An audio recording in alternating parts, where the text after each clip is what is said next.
None of the money laundering charges were dropped. There are many developers who are worried about going to prison for just writing software. We need the law to be super clear so that big players who provide really high quality service can do so without fear of, in this case, criminal prosecution. I thought we were in the clear with the Trump administration. This has to be a red line in the industry that nobody passes. The law needs to be clear in order for us to have decent wallets. Finally kind of hammering away at all of the Lightning user experience issues and Lightning protocol issues that we've known about for a long time, but have just been a lot of work to fix.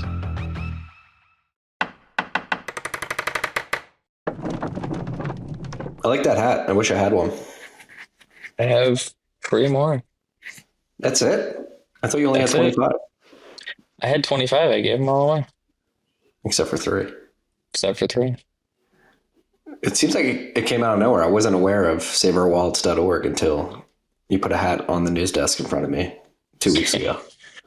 Yeah, we were trying not to launch during the conference when there was so much going on, and we figured we wouldn't really get a lot of news traction. But also, we kind of needed to launch during the conference because important things going on and the timeline lined up. So we kind of haphazardly launched during the conference. Who is we and what are you doing? Yeah. So there's just a few of us basically. We sat down and I was like, well, this blockchain regulatory certainty act thing is really important because I mean everyone's familiar with the Samurai case and the Tornado Cash cases where the Biden DOJ was coming after open source developers and open source wallets and non-custodial wallets specifically. And we recognize this as a major problem. It's a major problem for Lightning, especially. I've been working on Lightning for however long, and for many years, it's been, well, we need to get good LSPs, and we can get some LSPs, but a lot of the great people are maybe skittish about the regulatory questions around it. So when the opportunity came up, this Blockchain Regulatory Certainty Act bill was reproposed in this Congress. We said, we need to really push hard for this. We have an opportunity right now. Congress and the White House are all aligned, are all saying, we across both parties, not just Republicans, but some Democrats as well, are saying, we have to do good things for crypto. Of course, they don't know the difference between crypto and Bitcoin, but that's all right. And so our view is like we need to make sure that they know that this defending open source non-custodial wallets and open source software is our number one priority. And so I reached out to a few people and we got a website put together. We slapped something, I made some hats, and here we are. What would you say is the danger if this act doesn't pass? Like, how imminent is it? Obviously, last week, I believe it was Thursday morning, you had the Secret Service, which is an enforcement agency, doesn't write law or legislation, but they had that infographic conflating centralized mixers and coin joins, which are non-custodial ways to do collaborative transactions. And I thought we were in the clear with the Trump administration saying we're not going to do prosecution, or excuse me, regulation via prosecution. And then you have the Secret Service drop something like that. And obviously you mentioned Samurai Tornado Cash devs in jail right now.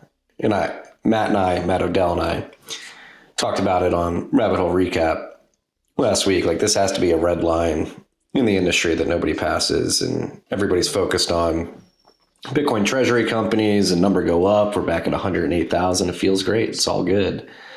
But number go up. Bitcoin is digital capital, is a new reserve asset of the future. It does not have that value if it's peer-to-peer. Properties aren't protected and people are able to use it without fear of getting thrown in jail and build on top of it without fears of being thrown in jail.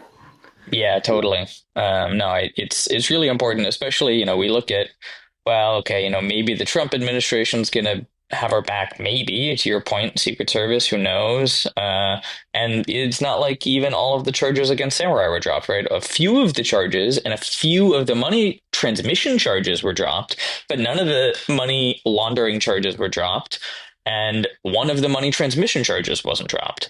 So the idea that the we can just rely on the administration, and I mean, who knows, you President AOC next or something, like who knows what's going to come next, right?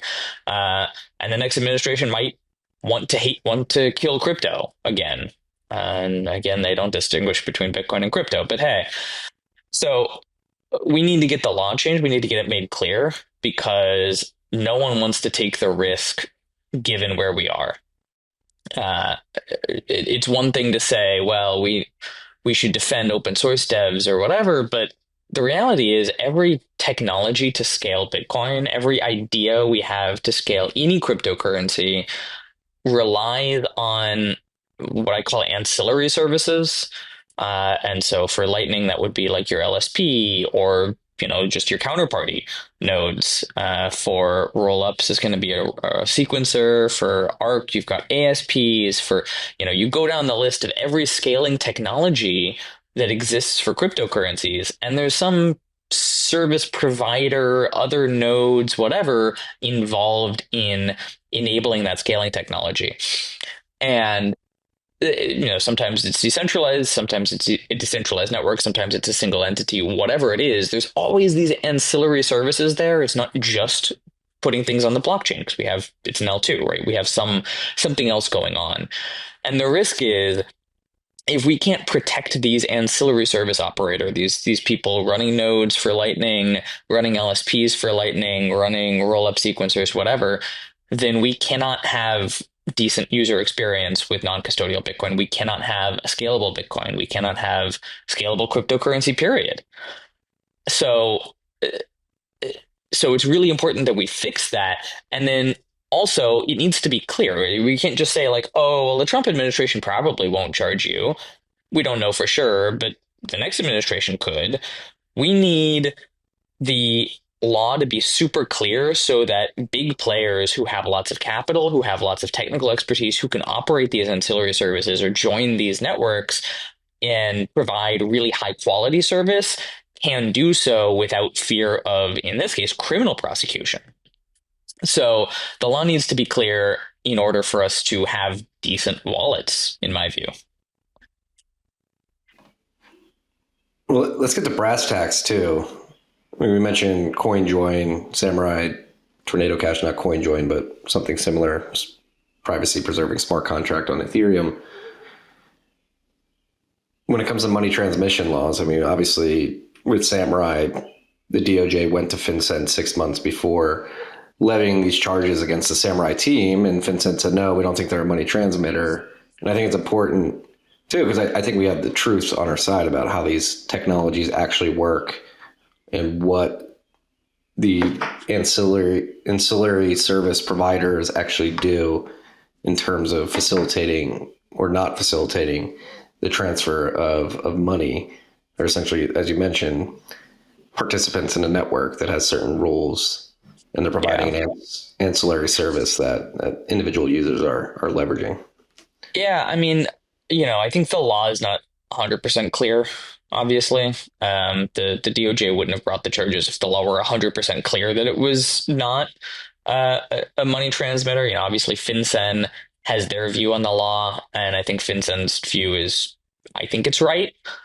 It's certainly been held for a long time as the view, and they are ultimately the regulator who's responsible for interpreting this law from the perspective of people registering.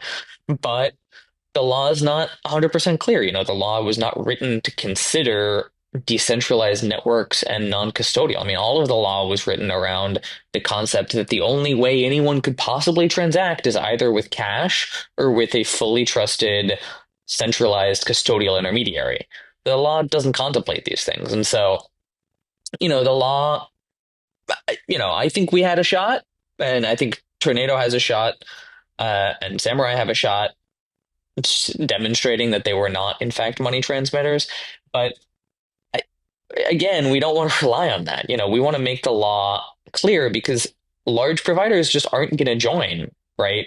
We're not going to get super high quality LSPs from large companies who have lots of capital and deep capital servicing Americans and providing these things when the law is only probably you won't go to prison. But oh, by the way, you might get arrested and thrown in jail for multiple years while you're awaiting trial. People just aren't willing to take that risk. That risk is absurd. Yeah, what's the state as it stands now? Because we were talking about it before we hit record, and I'm looking at the Save Our Wallets X account tweeted out last night. This is huge in reference to the ANS, which is the amendment in the nature of the substitute for the Clarity Act. So to make it clear for everybody, the Bitcoin Regulatory Certainty Act is what Save Our Wallets is really pushing, but it seems like the market structure bill that has been a big focus on Capitol Hill since Trump got into office seems to have worked in some language from the BRCA so that it can get sort of not grandfathered in, but included in that bill Yeah. instead of having to do the process from Yeah, so scratch. so the BRCA is really the thing we want. We want this text into law. We don't care how it gets there. The Blockchain Regulatory Certainty Act is one vehicle to get that text into law.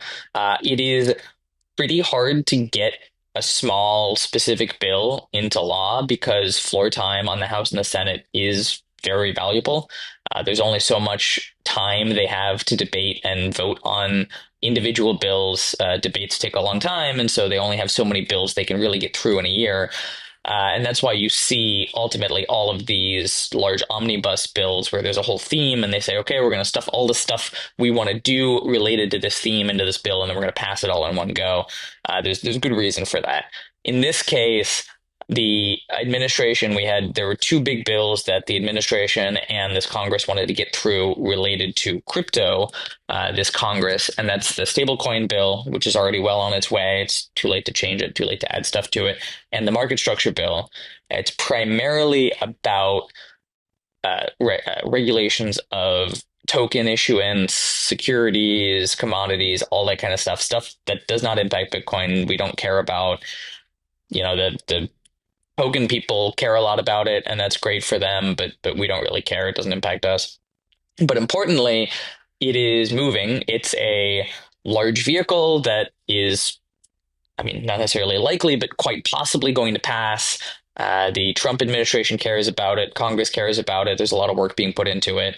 And so getting this language that we care about that protects open source developers, that protects ancillary services for scaling, that ultimately protects our wallets, that protects our right to have decent cryptocurrency and Bitcoin wallets into this. The Clarity Act is what they're calling it, the market structure bill on the House side. Um, we now have that language in the current draft. It's going up for markup. There's a chance that that language might get cut, that language might get amended. Who knows what's going to happen? Who knows what's going to happen on the Senate side? So it's even more important now for us to make our voice heard, for us to call Congress and let them know that we care, and that this is really important to us, that specifically this section is what matters to us. There's a bunch of other stuff there, whatever, they do what they want, but this section is what is make or break for our industry and for us, and for whether we're going to vote for them in the next election. Um, and so, yeah, I mean, we're really happy that this language got included in a bill that is moving. And what does the language define? So the language is pretty clear right now. The language in the current market structure bill is not quite what was in the Blockchain Regulatory Certainty Act, but it's still pretty great. It says very clearly if you are I could pull it up, but if you are a wallet developer or if you're just a developer, you're not or an infrastructure provider. So if you're a developer or an infrastructure provider, and the only things you do are write software or operate infrastructure, basically paraphrasing, then you are not a money transmitter. So you have to be just writing software or writing infrastructure, right? You can't be doing some other thing. But as long as you're just running infrastructure for some network that is allowing people to transact in blockchain network tokens, basically any token that's defined on a blockchain. So if you're just building a system where people can transact in Bitcoin and it's non-custodial and you're just providing infrastructure for it or just providing software for it, then you are not regulated as a money transmitter and you don't have any of these AML, KYC, licensing, yearly exam, all this kind of nonsense requirements that you can't practically comply with anyway. Yeah, it seems pretty common sense. Yeah, it's super straightforward. The language is pretty good.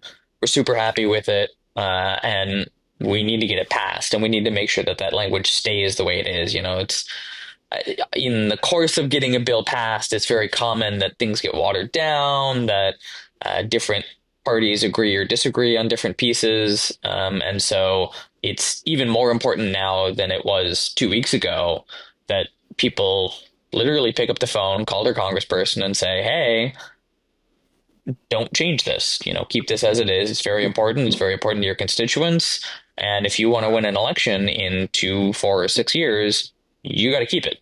Sup, freaks? This rip of TFTC was brought to you by our good friends at Bitkey. Bitkey makes Bitcoin easy to use and hard to lose. It is a hardware wallet that natively embeds into a 2 or 3 multi-sig. You have one key on the hardware wallet, one key on your mobile device, and Block stores a key in the cloud for you. This is an incredible hardware device for your friends and family, or maybe yourself, who have Bitcoin on exchanges and have for a long time, but haven't taken the step to self-custody because they're worried about the complications of setting up a private public key pair, securing that seed phrase, setting up a PIN, setting up a passphrase. Again, Bitkey makes it easy to use, hard to lose. It's the easiest 0 to 1 step, your first step to self-custody. If you have friends and family on the exchanges who haven't moved it off, tell them to pick up a Bitkey. Go to bitkey.world, use the key TFTC20 at checkout for 20% off your order.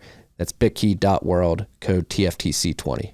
Yeah, it's funny. 2 months ago, I was at an event up in Dallas meeting with a representative from Wisconsin talking about the priorities on Capitol Hill as it pertains to Bitcoin and broader crypto. And I was pretty pissed off coming out of that meeting because the focus was on stablecoin bill, market structure, and then explicitly Bitcoin strategic reserve was a distant third. And at the time, during the discussion, I was like, I really don't care about stablecoins. They found product market fit. The free market's handling them well. I think you can only mess this up. Market structure. I was like, I don't really care about the ability to dump tokens on retail. And then the fact that the strategic reserve, out of those three at the time, I was perturbed because I thought the strategic Bitcoin reserve bill would be the most impactful. But actually now, with this language included in the market structure bill, I think this becomes the number one priority in my mind. Because again, this is a red line you can't cross. And strategic Bitcoin reserve, in my mind, is a nice to have, but not a necessity. This is a necessity. Certainly. Yeah, absolutely. No, and that's really why we started the Safer Wallets initiative, is that, in our view, and especially in my view, having worked on Lightning for many years now, we need good quality ancillary services. We need good quality LSPs in order for Lightning to be compelling and competitive. We need nodes to be very clearly exempted in the law from requirements that they can't possibly comply with, that don't make any sense applied to nodes. And if we finally have a chance to get it, and we have to push hard for it right now. And so, yeah, the fact that it's now in the market structure bill makes that by far, in my view, the most important thing happening this year in Bitcoin, let alone just on Capitol Hill, but the most important thing happening in Bitcoin. Yeah, because the last time we spoke at Bitcoin Plus Plus last month, you were saying this is the year of non-custodial Bitcoin. This is non-custodial Lightning specifically. Yeah.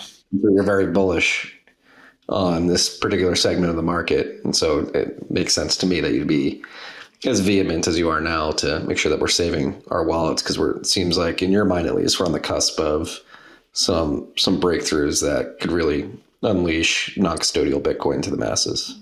Yeah, totally. I think non-custodial Bitcoin this year looks really, really great.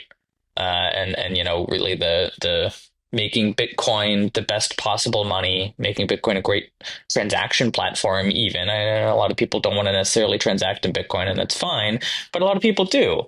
And having a lot of people transacting in Bitcoin makes Bitcoin stronger. And we are really at a point where we can start to deliver over the next, I would say, 6 months to a year, really, really, really high quality user experiences around transacting in Bitcoin non-custodially, where you're not trusting anyone else and it's just your money. No one's between you and the merchant. It's just you, just your own private transactions. And we just have to make sure the law allows us to do that. At least in the United States, maybe these things can happen outside the US, but the sad part is that most of the developers who are capable of building this stuff live in the US and they're just not going to risk prison time to build these things. And I think it's important to belabor this point, but that is a true fear that many developers have, right? Certainly for operating these things, yeah. I mean, depending on which developers you ask, there are many developers who are worried about going to prison for just writing software, especially writing privacy software. The First Amendment protections for writing software, I think, are compelling, but again, just because you have a good argument in court doesn't mean you can't be arrested and thrown in prison for 6 months or a year while you're waiting on trial. And so you don't want to just have a good argument in court. You want it to be so damn clear that prosecutor's not even going to try to charge you. Um, so yeah, especially around writing privacy software, I think a lot of people are worried about that. But then, yeah, on top of that, you look at people who want to run LSPs, people who want to run. I mean, you start to look at more custodial or partially custodial options like Fedimint, like eCash. No one wants to run that. Uh, but even ARC service providers and LSPs, are they going to serve Americans? Are they going to block the US? Is the blocked list going to be North Korea, Iran, Russia, Crimea, and the United States? Or is it just going to be the top four? Um, and I think that's a real risk rerun if we don't make sure this is clear. We saw Phoenix leave in under the Biden administration when they charged the Samurai devs. The arguments they made in court were so broad that Phoenix said, look, it's not worth us being in the United States. It's not worth us taking that risk servicing Americans. We can have our wonderful wallet with good user experience and service the rest of the world, and Americans can go fuck themselves and they can use custodial platforms or get rugged or not have access to Lightning, and that's on them. And I think, if there is a real risk that we end up back in that situation under the next administration.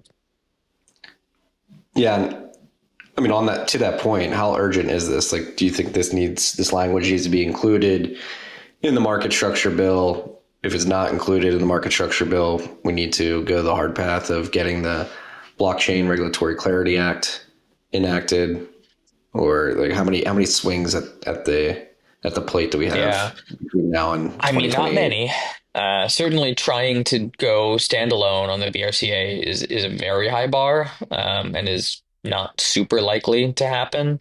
It's possible, but it's not super likely. Um, so I think by far our best shot is keeping the language in the clarity or the market structure bill and getting that passed as is. Certainly to the extent that Congress feels like this is a priority for their constituents. When people actually pick up the phone, Congress does listen. It's proof of work, right? You took the time out of your day to call them to let them know about something. Not many people do that, and that proof of work does go a long ways. It does tell Congress quite a lot. And so we need people doing that now because this is the key time, right? The bill's in markup. This is the time when the bill's going to get changed. If it's going to get changed on the House side, we'll get another round of markup on the Senate side.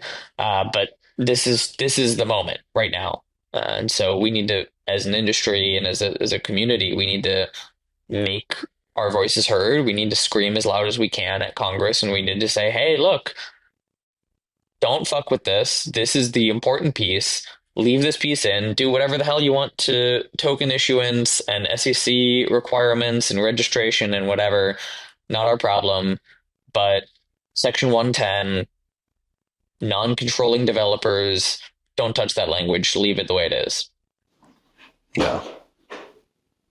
Get on the phone, freaks. And guess what? SaveOurWallets.org makes it very easy for you. They tell you exactly what you Yeah. need to do. We've got the right, yeah, the website needs updated. It does still say BRCA, but if you say the Blockchain Regulatory Certainty Act on the phone, they'll figure it out. It's section 110 of the new Clarity Act. But yeah, you go to saveourwallets.org, you type in your zip code, it'll give you, you've got two senators and a House rep. Right now, the House rep's the most important, but the two senators will be real important soon too. So just go ahead and call all three. It'll give you all the phone numbers for all the local offices, their DC office. Just pick one for each of your House, for each of your Senate members and your House rep. Just pick one phone number, pick up the phone, call them, say hi. Uh, this is, I'm a constituent. I might vote for you in the next election. I might not, but here's something that matters a lot to me. Yeah. And it doesn't take that long. It takes like 5 minutes. No, it's 5 minutes. Is Bitcoin's next parabolic move already starting? Two of the strongest historical indicators, global M2 liquidity and the copper to gold ratio, are flashing green again. Unchained and TechDev break it all down in the new report, Bitcoin's next parabolic move. Could liquidity lead the way? If you care about the macro forces shaping Bitcoin's trajectory, now's the time to pay attention. Visit unchained.com/TFTC to read the full report. That's unchained.com/TFTC. Back to non-custodial Lightning. Why are you so bullish on that? Are you willing to disclose? You're a little close to the chest in Austin last month. Yeah, I mean, I think we're finally closing a lot of gaps that we've had for a long time.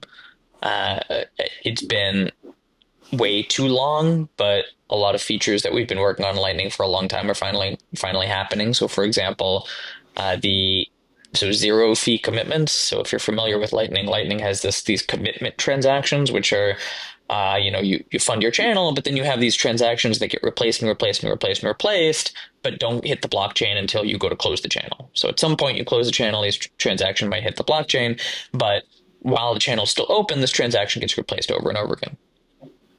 Lightning has always had this weird, awkward problem with these transactions where the transaction needs to have a fee that can get included in the blockchain at some indeterminate time in the future.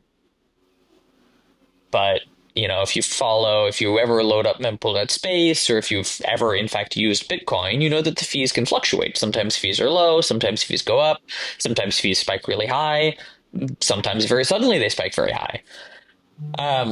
And so if we don't, so we have these transactions, we have to be able to confirm them some point in the future, but we don't know what fee is going to be required at that point in the future, but we have to create the transaction now and pick a fee for it now.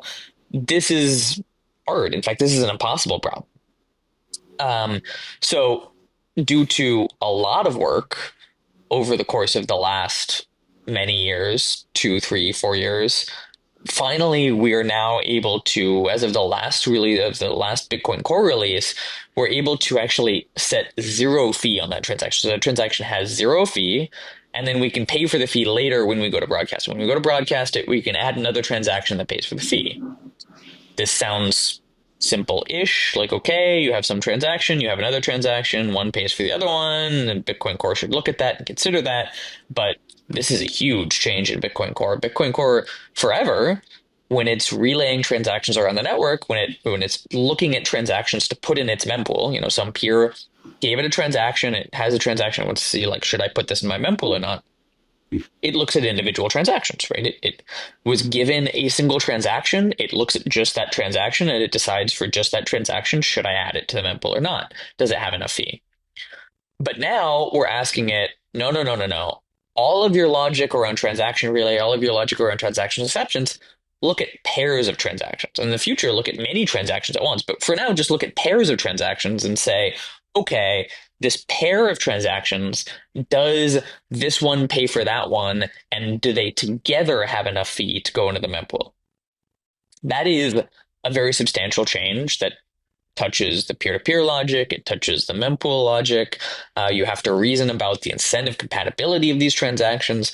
And so that took years of smart people in Bitcoin Core working super hard to rethink how the mempool accepts transactions. That work is in fact still ongoing, but the very first pieces of it shipped in the last over the last two releases, and we now have enough for us to use it in Lightning.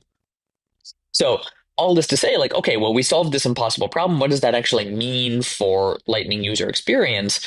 Well, it means big things. So Lightning historically has had issues with just protocol details leaking into the user experience in ways that break the abstraction. So, you want the wallet to just work, always work, never have to think about it. You hit send, transaction goes through, you receive a transaction, you have money, whatever. You don't have to think about it, right?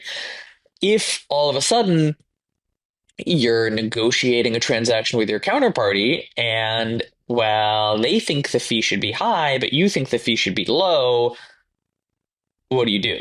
Well, today that means either the other counterparty has to just blindly trust you, which isn't very good, or they have to force close the channel, which suddenly bleeds into the user experience. Suddenly, oh, sorry, your money has been locked for a month. You can't access it.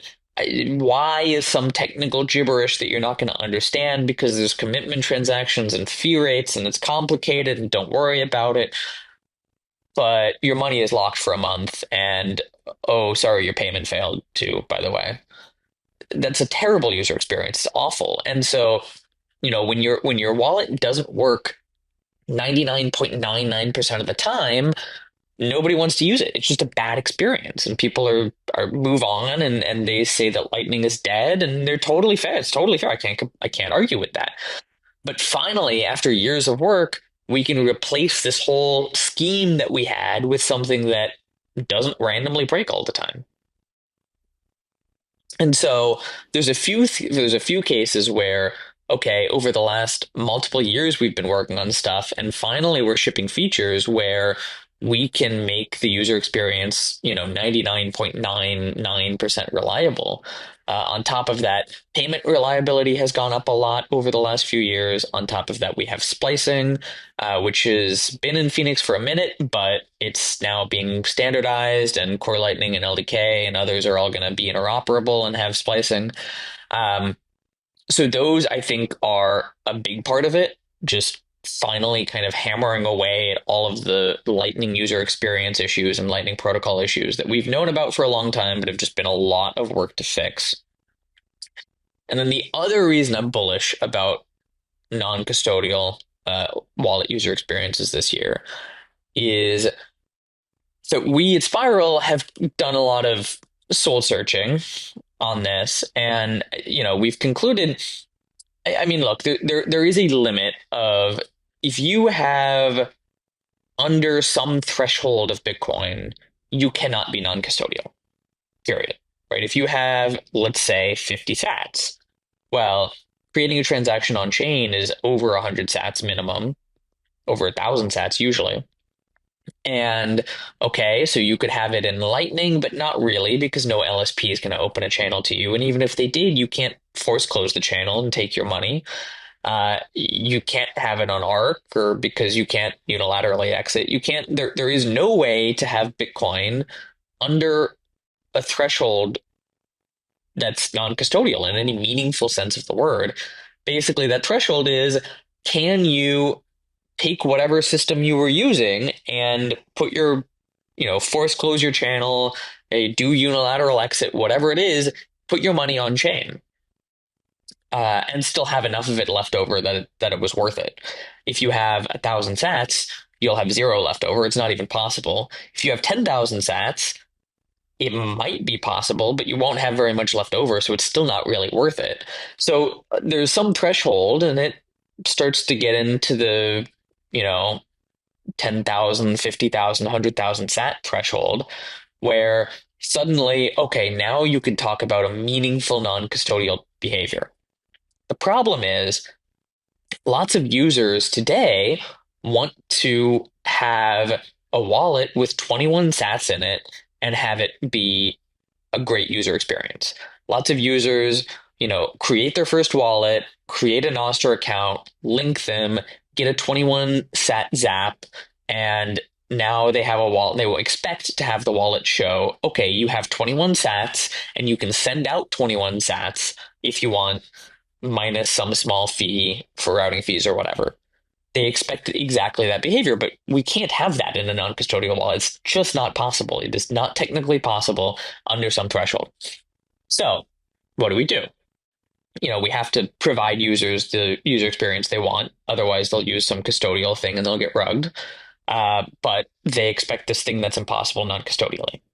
So we need to accept this and we need to say, okay, we need a wallet that is both non-custodial and custodial, depending on what the user's balance is. So if they receive 21 sats, well, okay, that wallet's going to store your money in a custodial platform.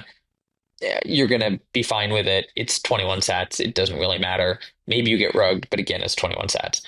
But okay, then you receive 100,000 sats, 200,000 sats, 300,000 sats in payments, and suddenly that starts to look like a real amount of money. And now the wallet should automatically rebalance, move your money into a non-custodial segment, and actually improve your trust model that way. And we think that with the improvements in Lightning to make Lightning super reliable, 100% always works, we can do that. And then also on the custodial end, we needed a better custodial system. There weren't really good options. There was eCash, but sadly the mint story is not yet really figured out. Having reliable mints where you can just spin up a wallet, trust that the mint is going to be there in 6 months or a year, and can store money in it. It's not really a thing yet. Hopefully it will be a thing eventually, but it's not today. Liquid is the only other real option, but it's also not great. It has fairly high fees, fairly high minimums for swaps. Blockstream could reduce those fees, but they haven't. So for now, it just isn't really competitive.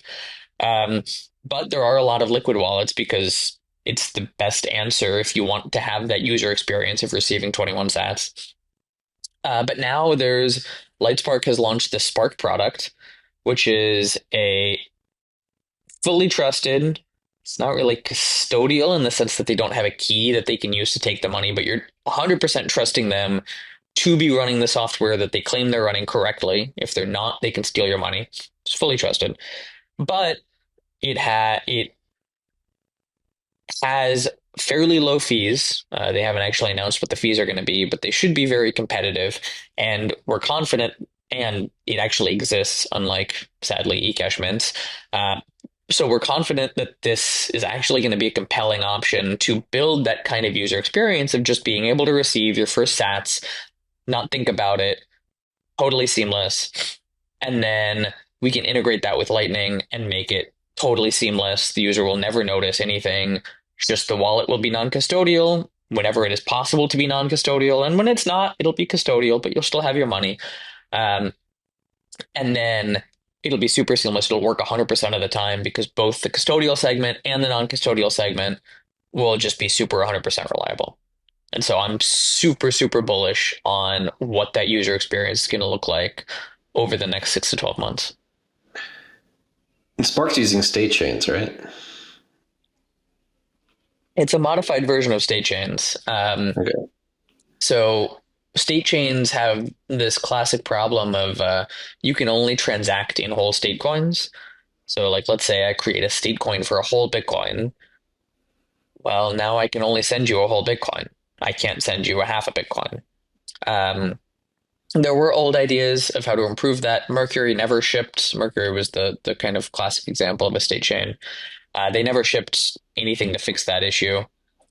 So Lightspark has this fairly convoluted tree structure underneath the state coins. It makes it more complicated. It increases the cost of unilateral exit. It, in practice, because they have to do like defragmentation, basically, it increases the trust that you have in the operator, which in this case is Lightspark. But we're only interested in using it in a case where we can't be custodial anyway. We're explicitly opting into a fully trusted system in that case, and so we're very happy to have it be fully trusted. That's okay. Yeah, that makes sense. I've been bullish on the cashew mints too. I agree that the mint landscape is lacking in terms of reliability, reputation, track record, but I could see that materializing. But any and all options to provide the market with this graduated wallet model, which is what I think Zeus is running with, is the term for this. Start out custodially and then graduate to non-custodial. I agree. I Yeah. think I'm very bullish on this segment of the market too. Yeah, the graduated wallet model is definitely the place to be. And Cashew would be great for it. We aren't tied to Spark in any way. We don't really care too much if it's Spark or not at the end of the day on the custodial or at least trusted segment. Um, to the extent that Cashew or Fedimint starts really having, fixes or addresses the question about mints, can provide that ecosystem, can provide high quality mints that we can really use reliably. We'll certainly make that an option, and I'm sure a lot of wallets will want to do that. But in the short term, I think Spark is really the answer. Yeah. Speaking more generally, is this the year of Lightning? I'm very, I mean, I was in Vegas with you after Miles gave his presentation for Block, and I think one of the sort of shocking slides of that presentation was the amount of revenue they're generating by operating their C equals node. I believe annualized it was a 9.7% yield on the Bitcoin they had locked in the channels on that node. Many people have been highly skeptical of that being a monetizable part of the market. But it seems like C equals has figured it out, and obviously they have some advantages being connected to Cash App, which is Yeah. I think Miles said doing 9% of daily transactions on the network. So Cash App does about 10% of the total block space for on-chain transactions. And then mhm, Cash App does 25% of that again in Lightning transaction volume every day. yeah, it's pretty massive. Is this So the yeah, I year of mean Lightning? it's huge. Yeah, I mean I think people are sleeping on Lightning to a large extent. I mean, people kind of wrote Lightning off, especially on the non-custodial end, and we just spent a while chatting about why I think non-custodial Lightning is going to be really interesting this year. But a lot of people just kind of said, Lightning's fine, whatever. We're not super interested in it. It's not great for non-custodial, and the custodians will use Lightning, but whatever. Meanwhile, no one's been paying attention to the wild growth rates of Lightning. Yes, okay, a lot of it is used custodially. Phoenix is pretty good. There are non-custodial options. I think non-custodial options are going to look really, really good in again 6 to 12 months. Now that everyone wrote Lightning off, it's finally time for Lightning to get good. But yeah, people have been sleeping on the growth rates. The reality is people want to transact in Bitcoin. It's not like Square decided to include Bitcoin payments as an option in Square terminals just because Jack felt like it. I mean, the numbers look pretty good. The growth numbers certainly look pretty good. The number of people withdrawing Bitcoin from Cash App and Lightning, again, it's whatever, about 2.5% of the block space equivalent in transactions on Lightning. People like paying with Lightning. It's a thing. Yeah, I use it every day. And it works, and the reliability's only gotten better. The user experience has gotten better, and I think non-custodial options. I mean, I've been using Zeus for years, and that product alone has gotten significantly better. And now with the graduated model that they've introduced with eCash, like it's only going to get better. And I think Square unlocking payments in the terminals is going to just be a massive signal to the broader market who's not really paying attention. Like, oh, Bitcoin is a thing, and not only that, it seems to be money. I can pay with it here at this coffee Yeah. shop in Brooklyn. Yeah, I mean, 4 years ago or whatever, maybe 5 years ago, people were super hyped on Lightning. Lightning was going to be the future. And then it deployed and it wasn't reliable. And when something is 95% reliable, let alone worse sometimes, people write it off. They're like, wow, this is trash. I cannot possibly use this. This is unusable. And that's totally fair. The reality is we, the engineers building Lightning, then went and spent a ton of energy making things reliable. The payment reliability on Cash App is really, really, really good because we spent a lot of energy and a lot of time and a lot of effort figuring out how to make payments on Lightning super reliable, and especially, C equals was a big part of that. I'm not super involved in C equals, but they spent a lot of time figuring that out as well. So yeah, I mean, payments just work now with Lightning, and in the very near future, non-custodial is going to just work, and it's already basically there. If you have a high enough balance, non-custodial Lightning is actually pretty good.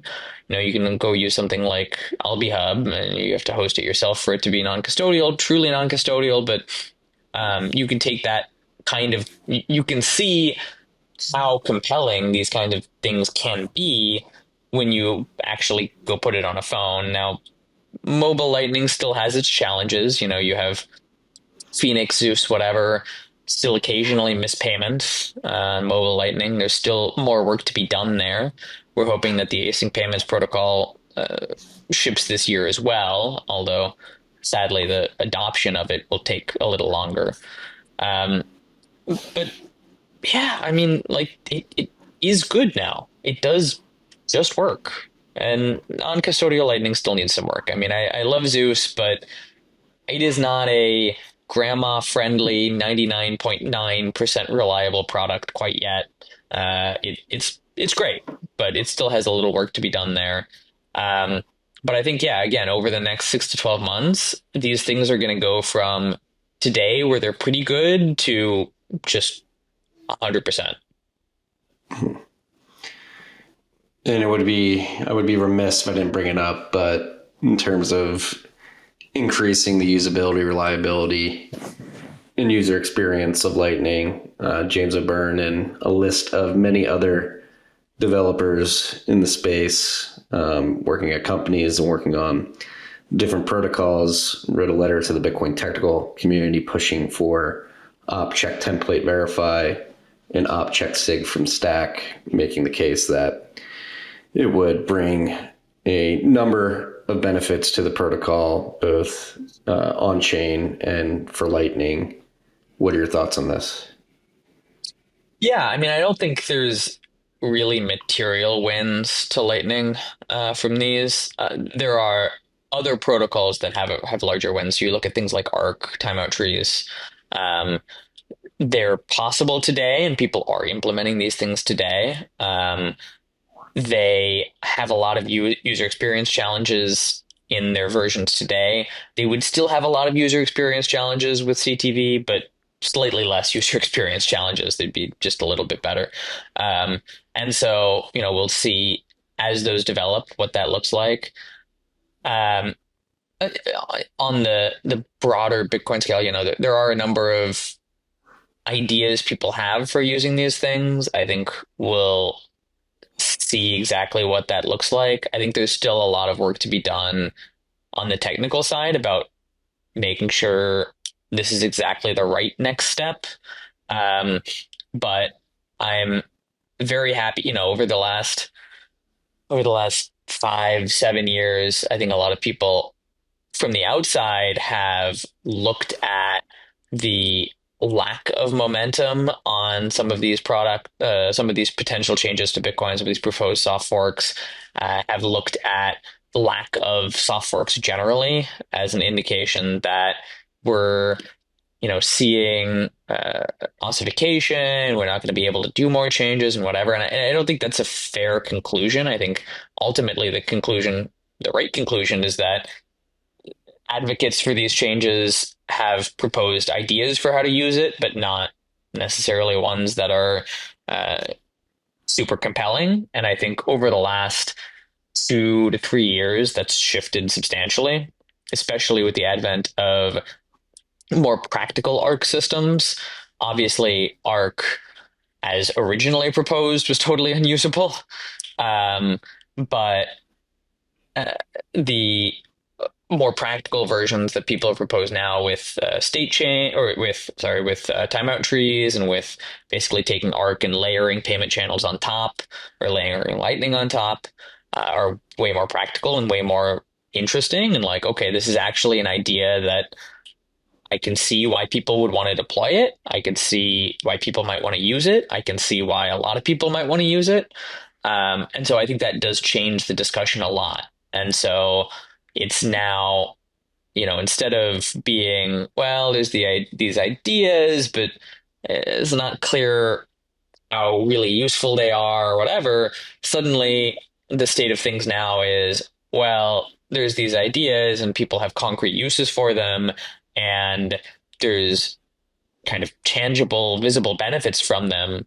And so now I think it is much more, uh, now it's much more on the technical community to sit down and say, like, okay, now that we have concrete things to use here, what does the next step actually look like? How do we enable these different things?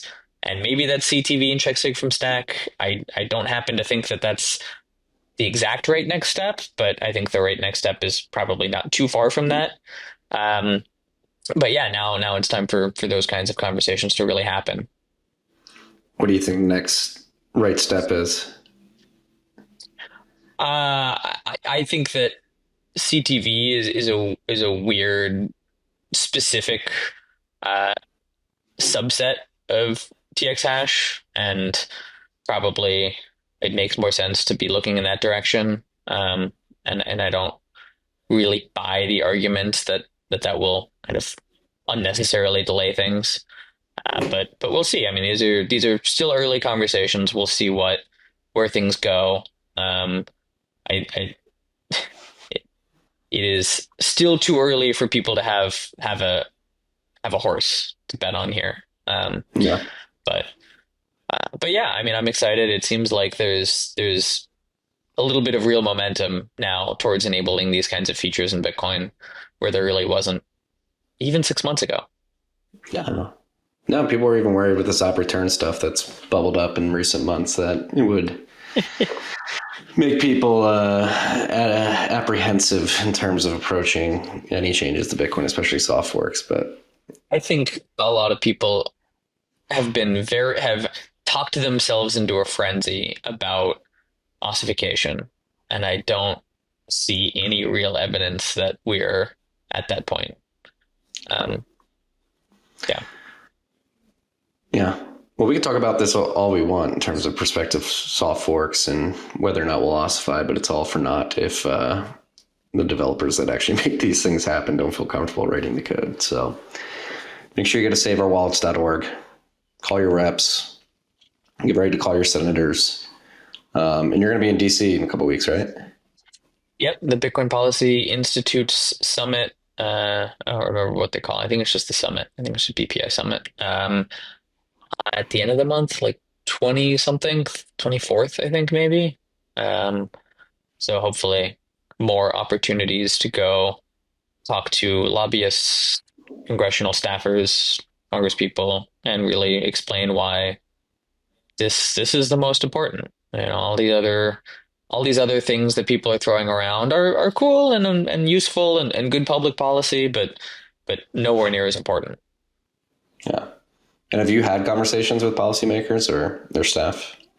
Yeah, I mean, quite a few. Obviously, the various lobbying groups have a much better have good connections with a lot of congressional staffers. They do have a lot of conversations. So, Coin Center, uh, the Crypto Coin Institute, or whatever they're called, the blockchain policy, blockchain something, the Solana, the DeFi Education Fund. There's all kinds of advocacy groups now.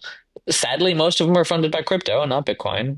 Bitcoin Policy Institute is kind of the one exception there. And so a lot of them are more focused, or have historically been more focused on the stablecoin and market structure side of things.